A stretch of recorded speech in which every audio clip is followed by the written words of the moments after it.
Good morning, everyone. My name is Malcolm Young. I'm the Dean of Grace Cathedral here in San Francisco. Welcome to the Forum Fall Season. How do we overcome polarization in American society? How do we advocate for justice when one side won't listen to the other and cycles of outrage escalate? These questions have been pressing for years, but the events of January 6, 2021, and the emergence of a vocal, virulent Christian nationalism have made it even more urgent that we find a way forward. My guest today is the Christiane Brooks Johnson Professor of Psychology and Religion at Union Theological Seminary in New York. She holds PhDs from Harvard University and the Institute for Clinical Social Work in Chicago. An Episcopal priest and pastoral psychotherapist, Dr. Pamela White is the author or co-author of many books and over 70 scholarly and professional articles. In her new book, The Psychology of Christian Nationalism, Why People Are Drawn In and How to Talk Across a Divide, she uncovers the troubling extent of Christian nationalism and explores its deep psychological roots. Today, we're going to talk about the ways in which advocates for justice can safely and effectively attempt to talk across the deep divides in our society. Pamela, thanks so much for joining us today. Thank you for having me. It's such a pleasure to be here. And as I was sharing with the dean before, I was ordained deacon and priest here in this cathedral, so it's like a homecoming for me. Yeah. It is definitely homecoming. Well, welcome back. We're so glad to have you. Thank you. What year were you ordained here? 82. Yeah, that's so great. Well, it's surprisingly... No, excuse me, 92. Yeah, it's surprisingly similar to what it was like then. Felt like a long time ago. Yeah, you're right, a very long time ago. What were your first impressions of the January 6th insurrection, and how have our ideas about it changed over time? Well, my first impression was at that moment, I was dean at Union Theological Seminary as well as a professor, and I was in the midst of setting up an interview for our dean of chapel at that very moment, and everything was still virtual. So my spouse called me into the living room and he said, "They're attacking the Capitol." I was like, "What?" Yeah. And so we looked at the TV together and were appalled. And so I got on the phone with all the people who were involved in this interview, including the interviewee, who was already our interim. And I asked Sandra, do you want to go ahead with this? Yeah. And she said, "I'm a Latina woman. I've seen things just as bad. Let's go for it." So we were interviewing while that was all happening. But I think the initial reaction was shock that anything like that would actually happen in the United States, no matter how divided we had been up to that point.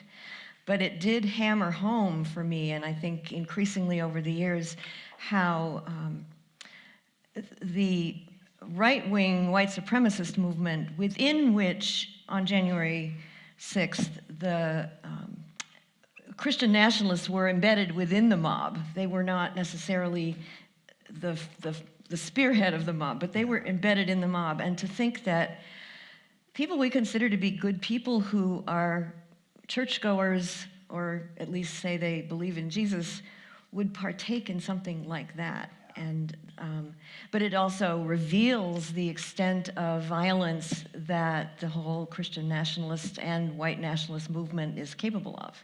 Yeah. How do you think it looks different to us now after that than it did in the initial days? Well, you know, as with many things, there's been a lot of obfuscation, a lot of minimization. So from the right, there were actually people who were saying, it was just a tourist gathering. I was like, what? So I think the horror has faded in the public imagination somewhat, and it's been strategically downplayed by the right. But just the fact that that could happen, I think, has awakened many of us to the potential for violence that the movement has. And certainly there's been many, many other moments of violence that have come out of white supremacy, but that one just, shook the whole nation. So as time goes on, it maybe has faded in the imagination, but then the congressional hearings, which really brought to light how incredibly strategic some of the planning was behind it, we're really talking about a rise of fascism in the United States. And we have to keep that before people, because people say, oh, that sounds so extreme, but we're dealing with extremists. Yeah. I wonder if you can talk a little bit about the history of Christian nationalism here in the United States and just what led up to the events that we saw in January 6, 2021. Well, and it depends on which iteration of Christian nationalism you're talking about. I mean, in some sense, Christian nationalism goes all the way back to the first revival movements, and there's always been white evangelical revivalist preachers who have brought people together under a kind of a fervent worship experience, and it's always been on some level fused with white identity, but it comes and goes in waves of enthusiasm, and this current wave is particularly infected with hate speech and hate rhetoric in ways that former revivalist Christian movements didn't necessarily make so overt. So it goes all the way back, and I mean, this may be digging even more into white supremacy itself. And I don't just mean the extremists with the torches and the pitchforks. When I say white supremacy, I simply mean that there is a desire among the majority of white people to continue to have the privileges that we enjoy, even though we might not say we want it, but we don't like to give it up. So I'm talking about white dominance in the culture. And from a psychological point of view, I think you've got a bunch of traumatized people coming over mainly from England, but other European countries, coming into this continent, and they're all in a sort of a traumatized, hyper-religious state. They push Native Americans off their land, and that whole Manifest Destiny push all the way to the west. I have not seen The Killers of the Flower Moon, but many of you may have seen it, and it's just another one incident in the murderousness of that movement, which was frankly genocidal, and then kidnapping Africans and Caribbeans and bringing them over to be enslaved. So we've got traumatizing people from the very founding of our nation. And because we are still resisting looking at the entire truth of that history, I think we're in some kind of a national PTSD/moral injury state where we can't face what the origins of the country really were. And so we like to cling to our democratic Enlightenment ideals, which are beautiful, but we don't like to talk about the underbelly. So white Christian nationalism just adds another layer of evangelical Christian rhetoric on top of all of that traumatic defensiveness. What do you see as are white Christian nationalists in America learning from other extremists around the world, or like how insulated how connected are they to kind of bigger picture? I'm not sure I think it's more of a mutual influence that's arising spontaneously everywhere as a backlash against increasing appreciation for diversity. In Europe, where I've spent a lot of time, it's more focused on anti-immigration, anti-Muslim sentiment. Xenophobia is often used as a term more than racism, whereas in this country, it often is black-white racism that then also leaves Latinos and Asians in a kind of a difficult middle position, also being discriminated against. But so the exact nature of how it plays out in these different places is culturally specific, but there is a rise of right-wing, frankly, dictator leadership, strongman leaders all around the globe, and Trump is one of them, and he also emulates and openly admires the others, such as Putin and Kim Jong-il, and so there's this arising, but it's not the first time, and Trump didn't invent all of this. He just was a very good showman who knew how to capitalize on it, and has become even more erratic and extreme in recent year. Yeah, that's really true. I wonder if you can talk a little bit about the research for this. I mean, so there's obviously research that you're going to be reading, documents, et cetera.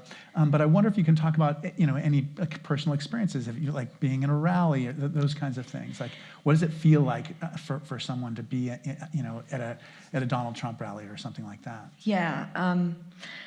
Well, for the first chapter of the book is just what is Christian nationalism, because a lot of people have an idea that it's a fringe movement, but they don't know what it is. It's not a fringe movement, and some of my statistical research that was done by sociologists before me says that as many as half of Americans at the time of January 6th were at least sympathetic to Christian nationalist ideas. So we're talking about, it's if you get outside of urban liberal bubbles, it's not that hard to find them, actually. And I was living in New York City and in Gettysburg, Pennsylvania. So I went to one, probably the most vivid example is I went to a biker rally for Doug Mastriano, who is a very overt Christian nationalist in Pennsylvania and was running for governor. And so I went to this biker rally, and I was looking for people who either were wearing crosses or they had T-shirts on that said things like, Jesus is my savior, Trump is my president, but something that signaled I'm a Christian.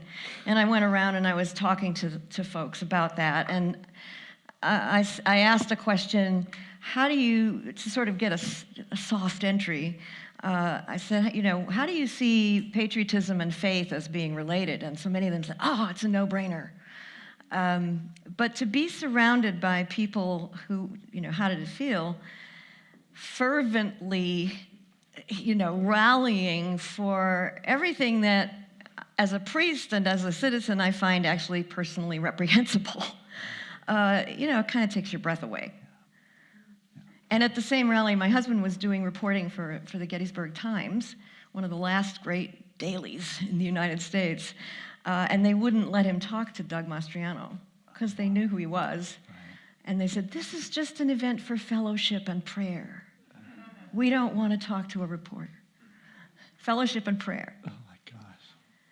And to give the lie to it is true that the majority of people who follow Christian nationalism are not wealthy. They're among the diehards are among the least wealthy people in America, but there are wealthy people who are more in the leadership of the movement, and there was a lot of really expensive chrome at that rally.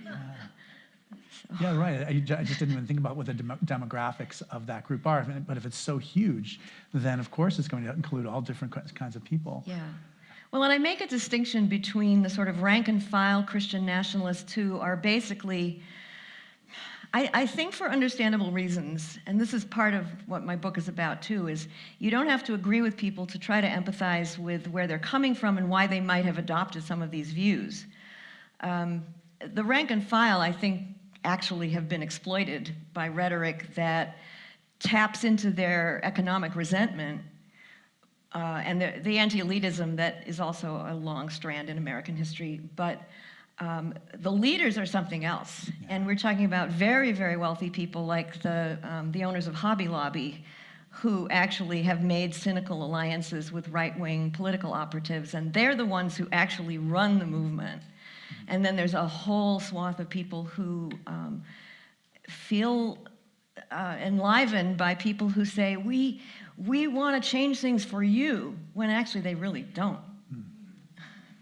One of the things you talk at length about in your book is just the effect this has had on denominations like the Southern Baptists. And I wonder if you can talk a little bit about that and kind of summarize, how you see these ideas transforming American Christianity. Yeah, I use the Southern Baptist Convention as a kind of a case study of where you see a lot of the rhetoric concentrated.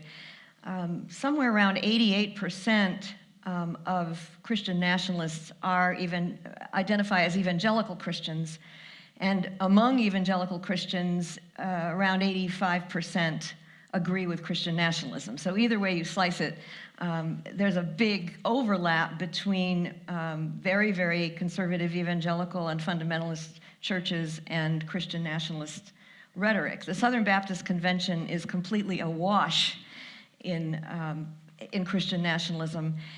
And if you examine, just had diocesan convention here, right? So some of you are familiar with the whole process of making resolutions and trying to make statements that could go for social change. These folks want social change too, but they want it to go backwards to an imagined time when whites were in charge of everything, and Christians, according to their understanding of what Christianity is, that American laws would conform exactly to evangelical Christian ideas.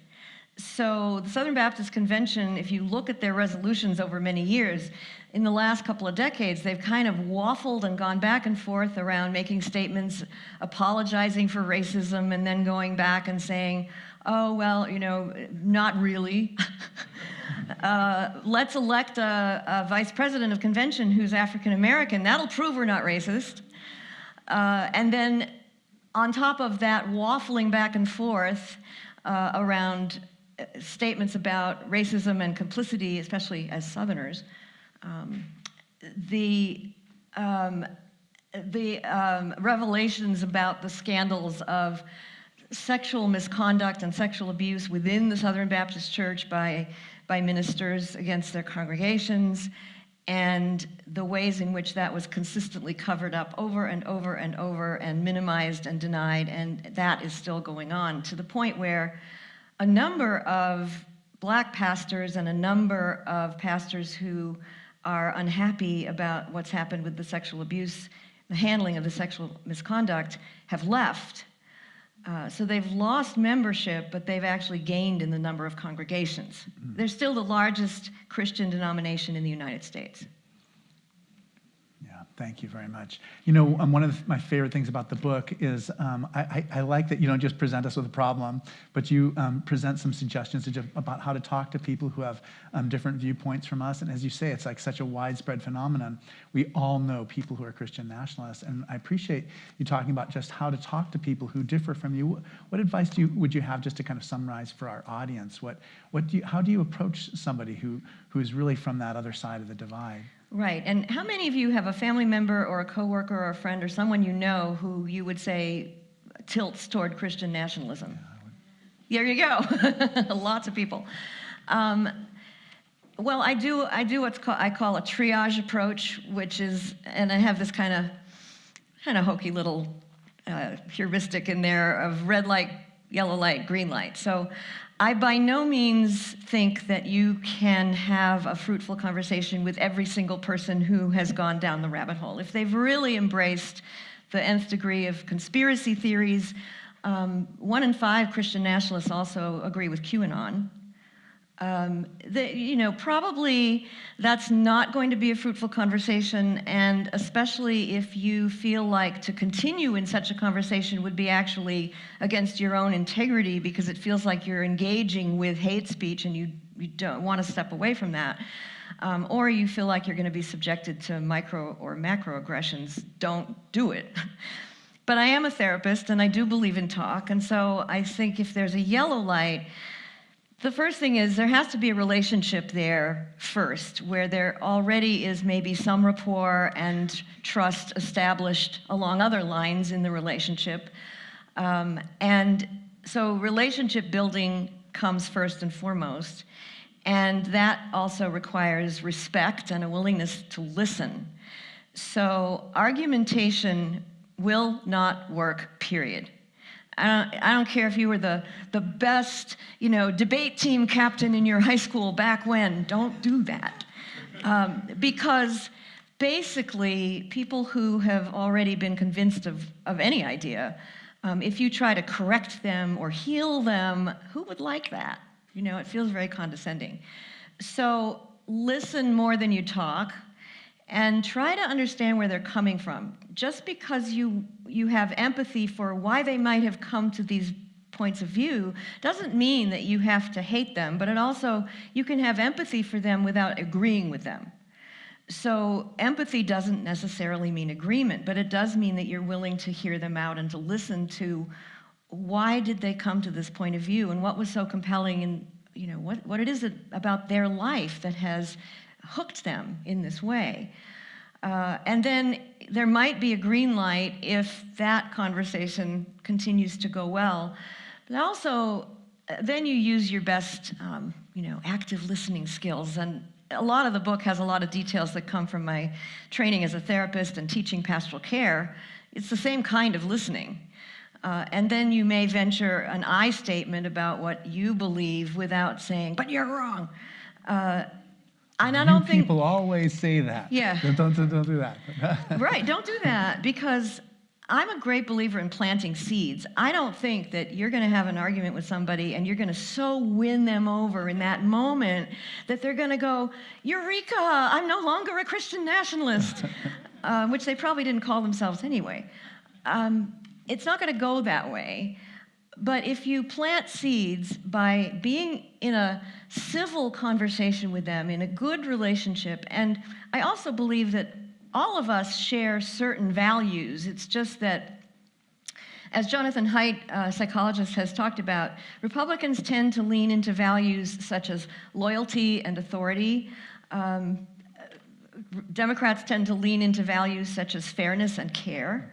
We all care about all of these values to varying degrees, and there are other ones he mentions. So there's common ground in terms of basic human morality.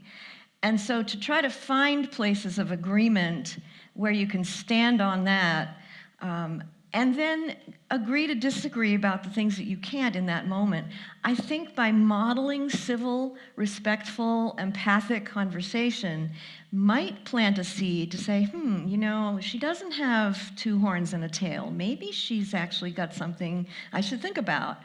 And the longer term, you never know exactly where the longer term evolution of that could be. So don't expect it to happen in one conversation or even in a year, but it's a long-term kind of project, and it takes stamina. So we have a new Speaker of the House who seems to be rather Christian nationalist from my perspective. Rather. But I wonder if you can tell us, what does the future hold for this, and what direction do you see us moving? Well, I don't have a crystal ball. I was hoping you would. Yeah, I know, but, sorry. Well, people have asked me a version of this question, are you optimistic about this? And I said, hey, I'm a psychoanalyst. I'm not optimistic about anything. But I'm hopeful. And that's also partly because I'm a Christian, and I think hope is one of our core theological values. I have hope. These things do come and go in waves, as history has told us. I think that when we can't convert somebody's attitudes, and what do we do with our own frustration, we need to channel it somewhere. And one of the places I channel it is in education and having conversations like this and fortifying each other, when there's so much crazy speak going on, to fortify each other that it's okay to be rational and it's okay, to care about this nation and democracy and to want to support democracy, true democracy and diversity. We fortify each other to keep on going when it feels like you might just want to pull the covers over your head some days. But it's a scary time, and I do think we're at a pivotal moment, both for American democracy and American Christianity. Yeah. I want to move on to other topics because there's so many things I want to ask you about. But I would love it if you could talk about just why you were a Christian and just what is the path that led you to being ordained and becoming a Christian minister. Oh boy. Well, on one very basic level, I was brought up in a household that was Christian, and the Episcopal Church was a part of my life through most of my childhood, although I had the usual adolescent excursions. So for me, it's not even a question of could I be anything else, because on some level, even if I had not been involved with church at all, we are saturated with just the ethic of the gospel. Yeah. And I do vividly remember a moment when I was a teenager that I was reading, some of you are old enough to remember this, Good News for Modern Man translation, yes, the paperback book. Good News Bible. I was out there in the backyard reading Good News for Modern Man, and I ran in the house and I said, why aren't we giving everything to the poor if we say we're Christians? And one of my family members said, don't be a fanatic. But that moment always stays in my memory, and that's why I have always fused my own theology and my own understanding of being a Christian with social justice. The two, for me, are fused. And so everything I've done since really has been about, my academic career has really been founded on writings that are all, in one way or another, social justice oriented. I had a long involvement in the battered women's movement and justice for women and anti-racism work. My friends Valerie and Leopoldo are here. Valerie went to El Salvador with me, and we were basically doing accompaniment for ministers there. So I can't take apart my social justice commitments from my being a Christian, and being ordained just simply was an outgrowth of my need for that sacramental piece, because I really am also a very Episcopalian, and for me, it's all about the sacraments. And that, when you ask me about hope or seeing the future, I think the moments of hope come for me when I am at the altar, whether I'm taking communion or celebrating, but receiving the body and blood of Christ is my moment of hope. Yeah, that's great. That's great. I think it is for so many of us. I think that was what was so terrifying about the pandemic, was this thing that was so sustaining to us, this experience of being together. It was so sustaining.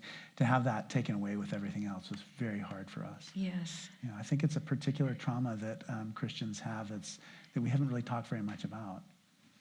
You were at Harvard Divinity School, and I loved Harvard Divinity School. It was a beautiful place for me. I wonder if you can talk a little bit about what you learned there, some of your teachers, what your memories of the place are. Oh, wow. You're going back into the deep, the deep history here.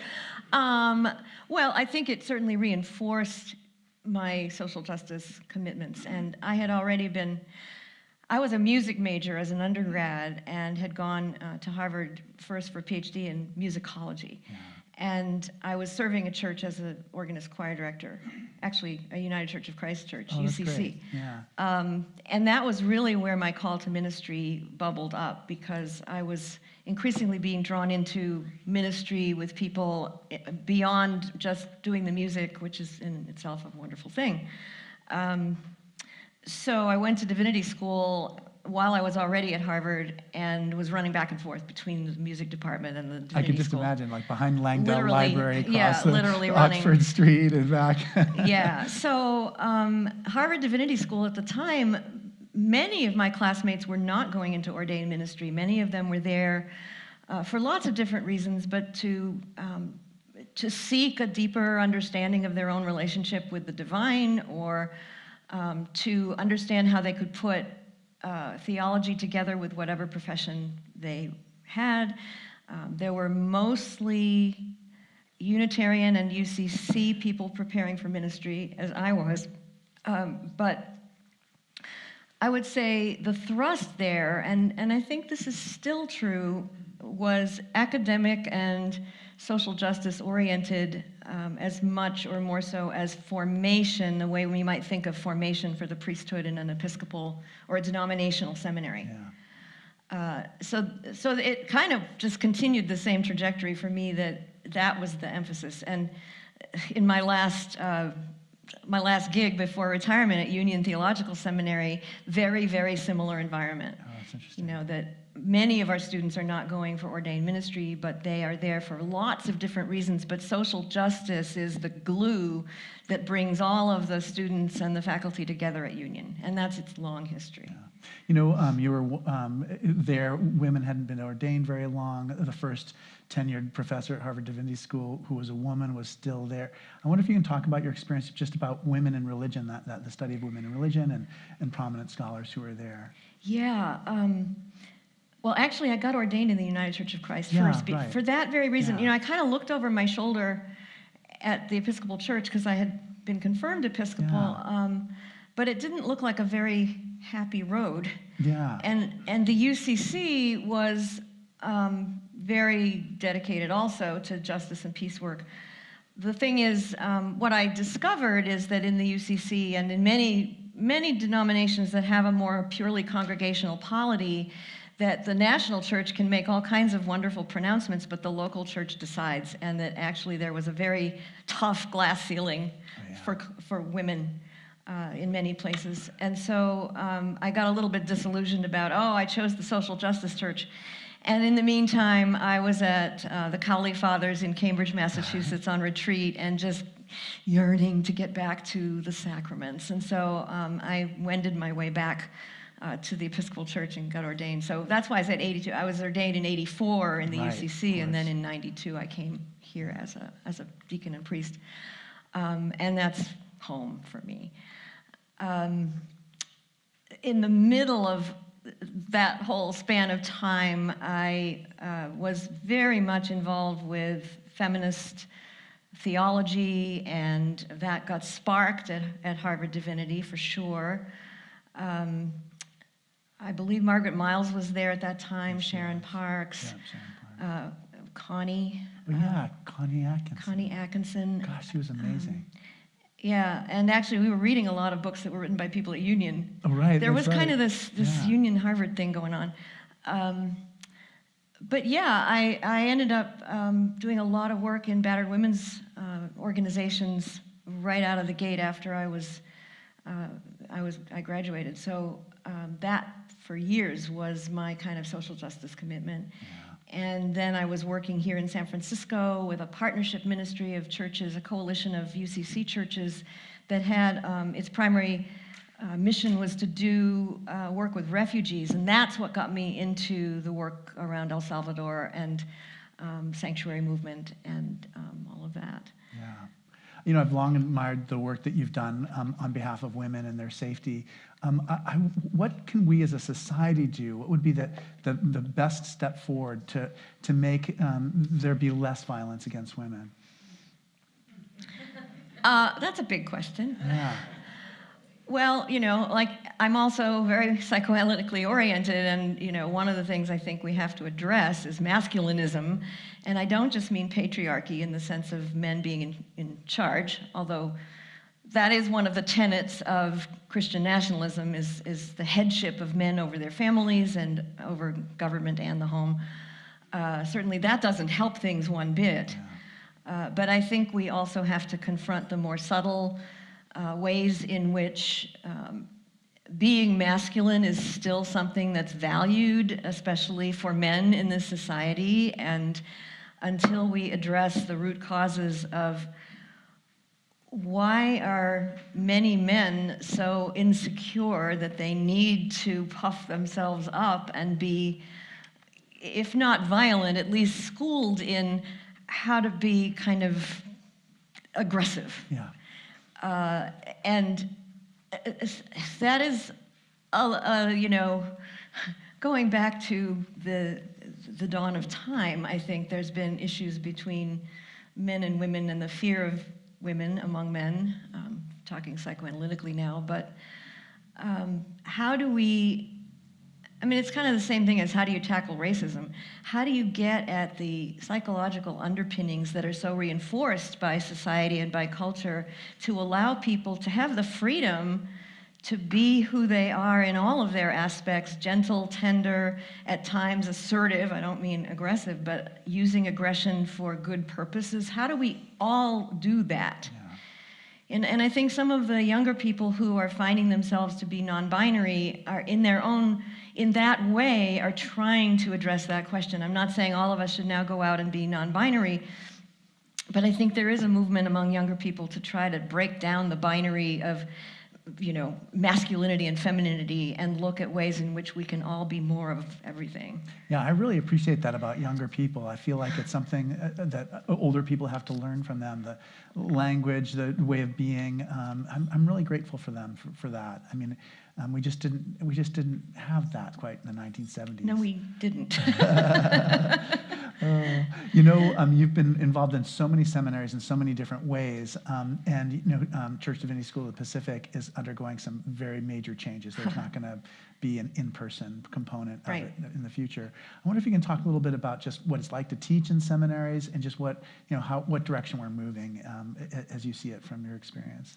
Well, all mainline denominational seminaries are struggling, mostly financially.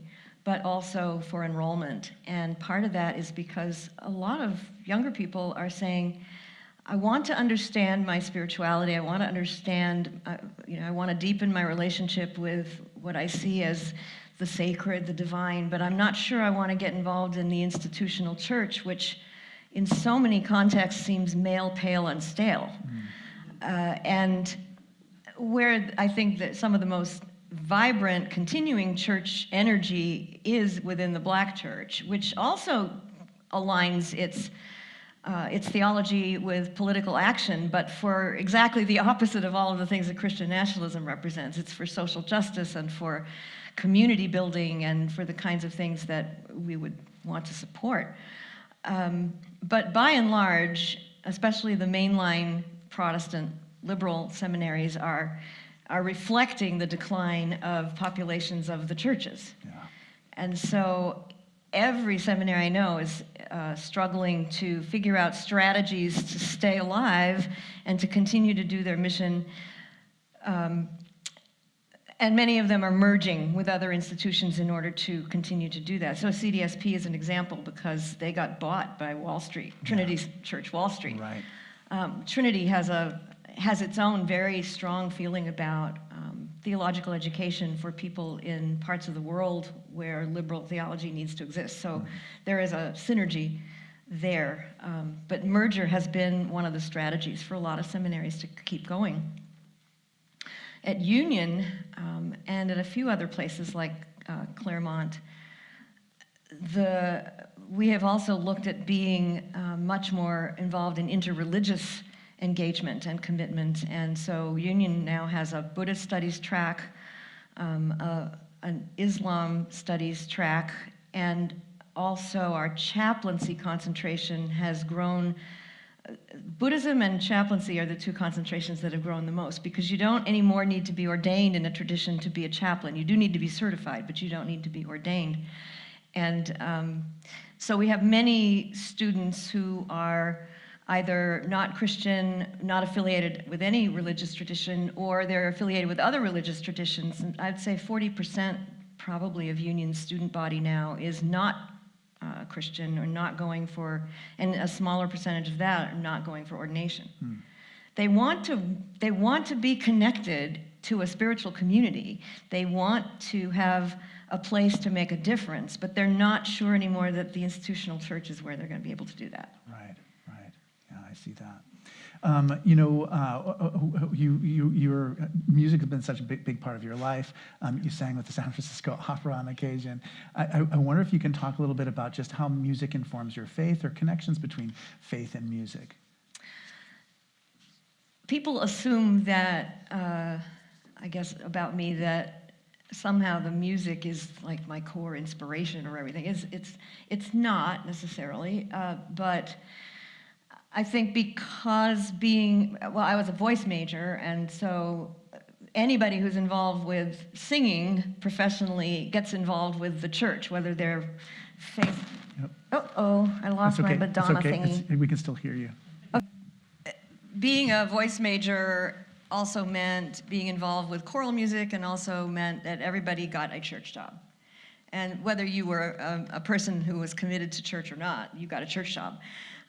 So, I just happened to be one of those people who also had a deep religious and spiritual feeling, and so being a church musician for me was always more than just being a musician, which in and of itself I find to be, a very deep thing to do. Yeah. But for a long time, I really went back and forth, whether social justice ministry, because for me ministry was always social justice ministry, or music would be the vocation, and which was the avocation. Right. And so my gig, I sang full time with San Francisco Opera for 2.5 years. And that kind of got it out of my system, but it also, it really showed me that while I was loving that experience for a period of time, and I was groomed by my mom, who was a pianist, to be a performer. That was not a question. When I was a baby, the first thing she did was to unwrap my hand to see if I had piano hands. Yeah, really. So I didn't have a choice about the music, really. That's great. Really didn't. But I think being in the opera chorus for 2.5 years and doing regional roles, I would have had to go to Europe to go to the next step, because my voice came in a little bit older than a lot of people who pursue things like the Met competition in their 20s. I didn't really have, I mean, I had a really good voice for a while, but it didn't come in until my 30s. So I just got married, I wanted to start a family, and I didn't want to go to Europe and kind of be a Vestal virgin to my art. Yeah. So, and in the meantime, my husband Michael, who's a Lutheran pastor, said, you know, there's a whole side of you that's not getting fed by this experience. You've got this intellectual and this social conscience side of you that is just somewhere over there. And he was right, you know, and so that was finally when I figured out my vocation really was ministry and my avocation was music, and I pursued it for many decades, but as the side gig. Yeah. And visual art too. I started as an art major, actually. So in retirement, what I'm really looking forward to is spending more time doing art. Yeah, making photographs. Mostly photography, yeah. Yeah, that's great. Yeah. I wanted to talk a little bit about just like psychology and religion too. Do you have any thoughts about what the difference is between like a childhood faith and adult faith? I just don't know if you've reflected on that or if it's not something that's of interest. Yeah, I mean, there's actually a whole kind of field of study around developmental stages and faith. My own orientation is more psychoanalytic, so these days, you know, I don't look so much at stage theories of development, but I still think it's true that until you reach adolescence and a capacity for abstract thinking, you know, really critical abstract thinking, our faith tends to be more oriented toward either what our peers or our parents say it is. Yeah. And many people really never leave the comfort of that, which is one way in which Christianity can hook people by saying that, well, and this is Freud's insight about group psychology, that for folks who are still kind of looking for external validation of what they believe, it's so much easier to hand over your unconscious conscience, your superego, your ego ideal, however you want to describe that, to hand over your conscience to a narcissistic leader who has all this charisma and is able to give you sound bites about what's right and wrong, and you just don't have to think anymore. So that is one of the attractions, I think, of any kind of extremist religion. But if you're moving through kind of intellectual development to where you can do critical thinking, I think there comes a point where answers about faith become less important than good questions. And I love the Rilke poem about loving the questions. Yes, me too. That's his Letters to a Young Poet. Right. And one of the things that I think is true of the Episcopal Church, by and large, is that we don't ask people to check their brains at the door. We really do like to ask critical questions about things and then come to your own place of maybe contingent understanding of what you believe and your theology and your belief in the divine, but always leaving a space open for a new insight somewhere. You know, one of the traditions we have at the forum is we take questions from our audience. So people write questions on cards and share us with them. Sometimes they're inspired to do more questions than other times. On Wednesday, I interviewed Robert Sapolsky, who's a neuroscientist at Stanford, who's just written a book called Determined. And in it, you know, it's a 600-page, 700-page book. But in it, there are sections that are very critical of psychoanalysis. Oh, yeah. That's... Yeah. Yeah. So I wonder if you can talk a little bit about just like how our picture of Freud and psychoanalysis have changed during the course of your lifetime. Well, I'm going to have to, if you ever see this, my daughter Macrina, she's a social neuroscientist, Pache. I'm not going to email it to her. Yeah, right. I mean, in a lot of undergraduate psychology courses and in cognitive science majors, and a lot of times Freud gets set up as the straw man to shoot down. Yeah. And a lot of times it's based on the most caricatured, outmoded things that he thought. Yeah. And no analyst today that I know is a pure Freudian. I mean, we all recognize that he was a product of his time and that there were things that he said that we can now say that that's not right. Like women really have inferior morality. That's a problem.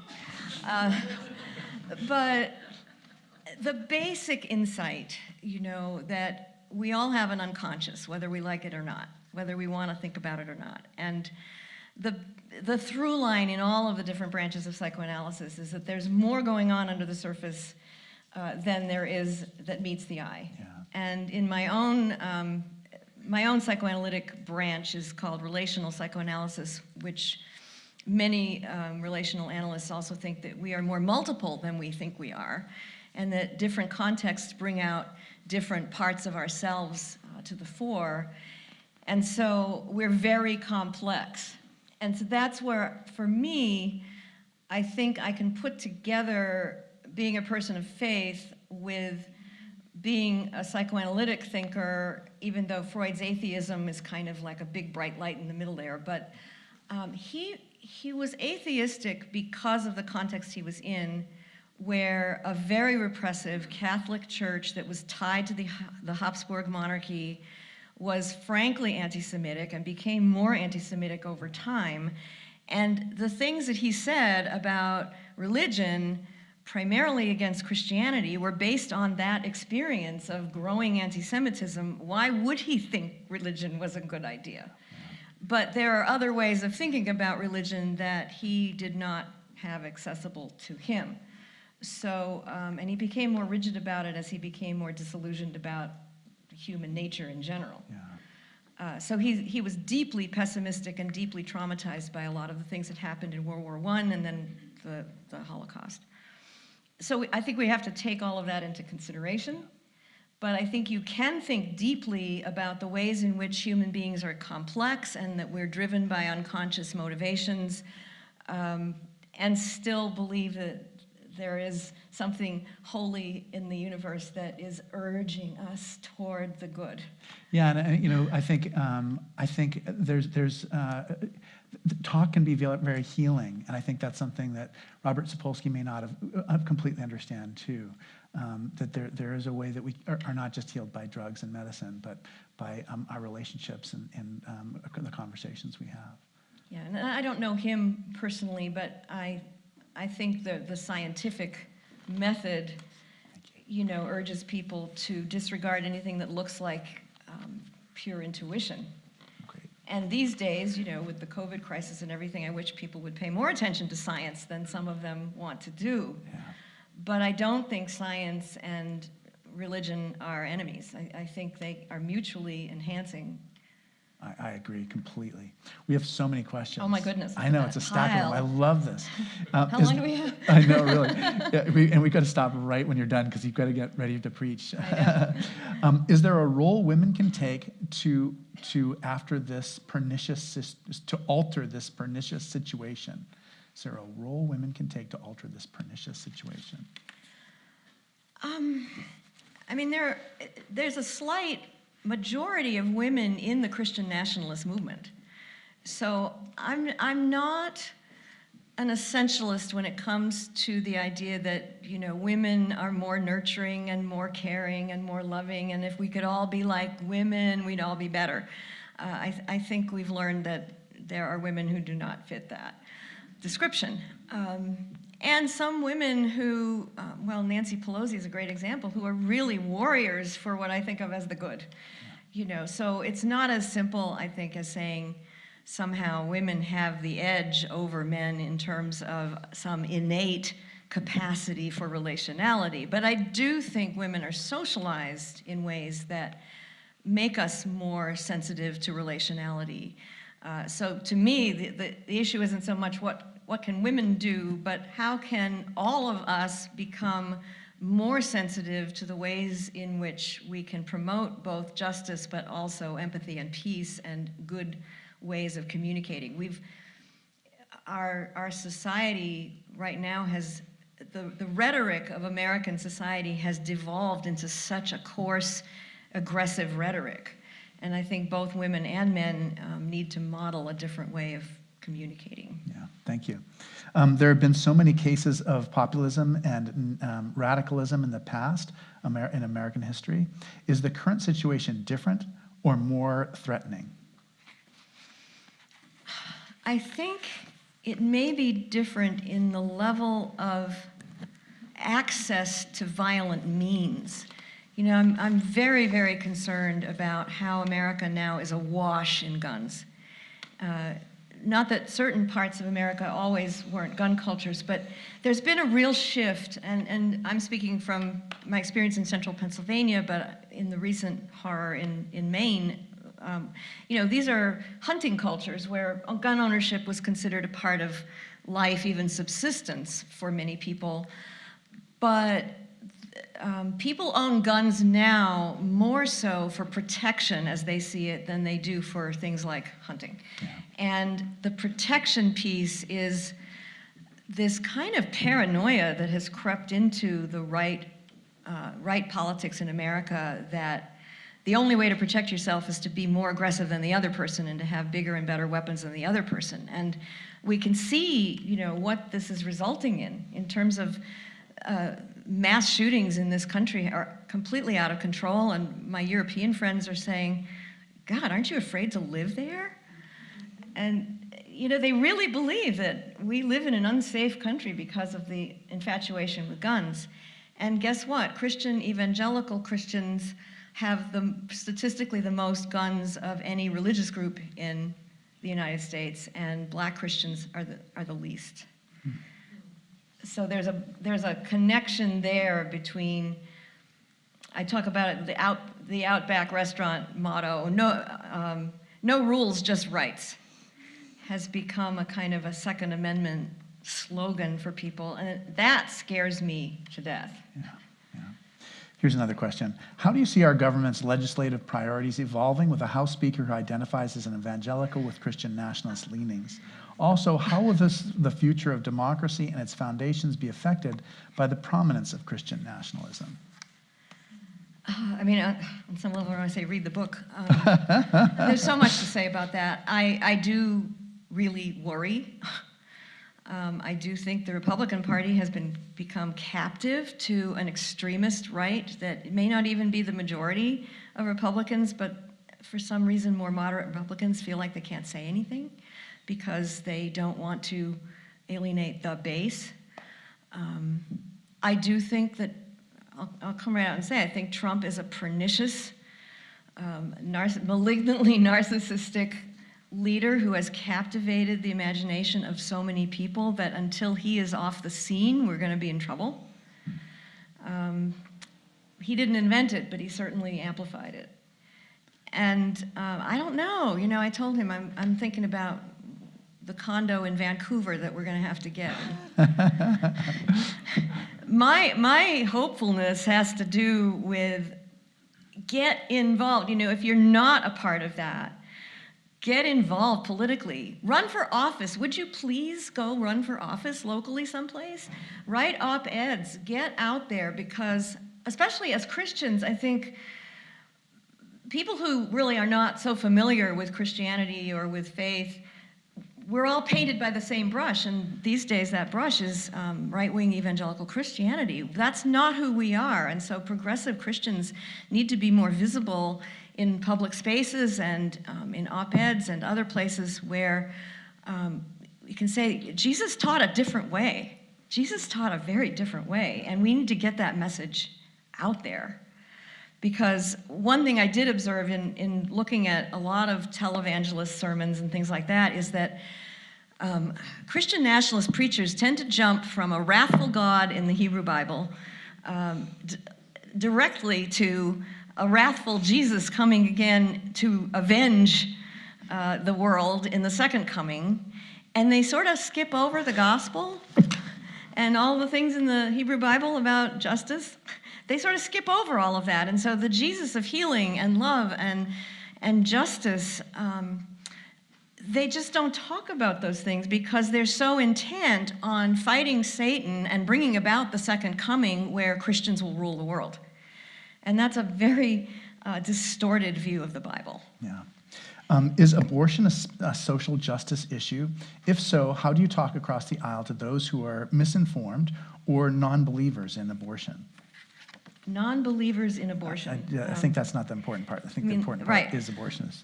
Right. I mean, of course, it's a social issue, and it's become highly politicized.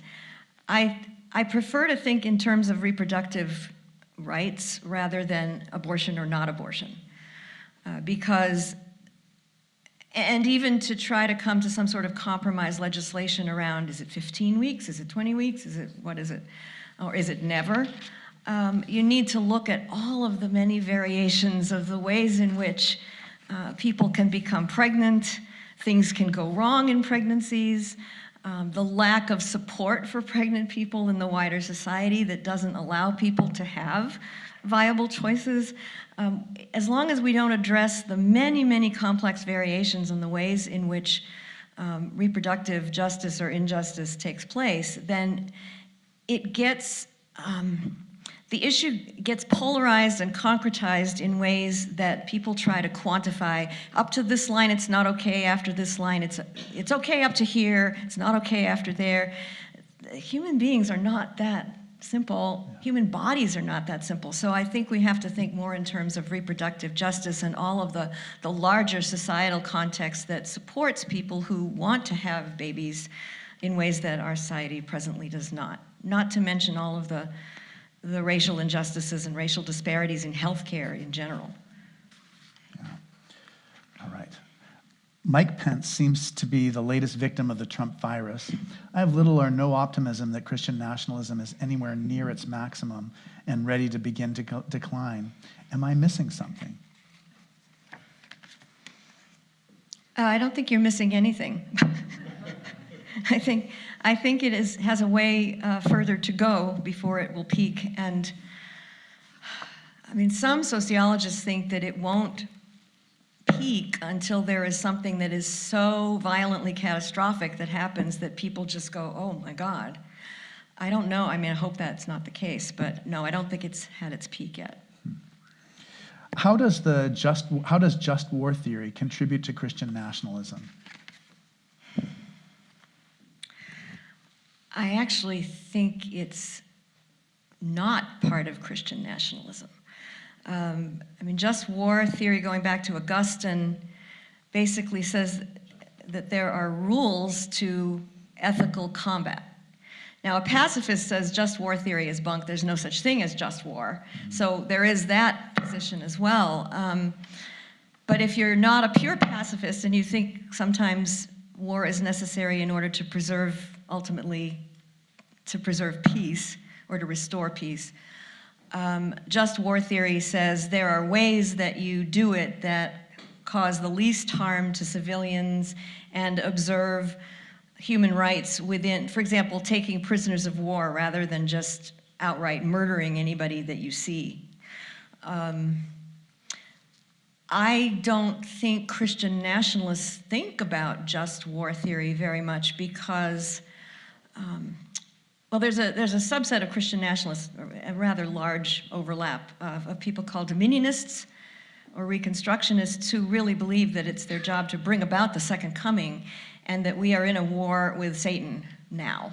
And they see what they see as what we might celebrate as the increasing diversity of America and the ways in which, I talked a little earlier about sexual diversity, all kinds of ways in which we might celebrate an expansion of how to be human together, they see as an existential threat. And so they see that as the work of Satan in the world, and that America's degeneracy is the work of Satan. So Julie Ingersoll, who's a scholar of dominionism and reconstructionism, says, when you're in a battle with Satan, no holds barred. It doesn't matter how violent you become because you're fighting Satan. So I don't think that's just war theory. Yeah. Well, we are getting, thank you so much for being here. We really appreciate it. But we're running out of time just because we have to, you have to preach and we have to get you all the things that you need to be able to do that. And we're really grateful for you coming today. Thank you. And I want to mention, because it didn't come up in any of our discussion, but I also really want to urge all of us to pray for Israel and Palestine in this terribly violent and traumatizing time. It's yet another outcropping of the kinds of really devastating polarization that exist here. And so I urge our prayers for the Middle East right now. Yeah, thank you. Please join me next Sunday at 1:00 p.m. when my guest will be former Governor Jerry Brown. We'll be talking about his long career protecting the earth and serving the people of California. Please join us at the 11 o'clock Choral Eucharist upstairs in the cathedral. Pamela will be preaching. We rely on your support for the forum. Gifts of any size make a difference. There are many ways to give, including texting the word THINK, T-H-I-N-K, to 76278, 76278. Also encourage you can buy a copy of Pamela's book in the back. And again, thank you very much, Pamela Cooper-White, for joining us. Thank you so much.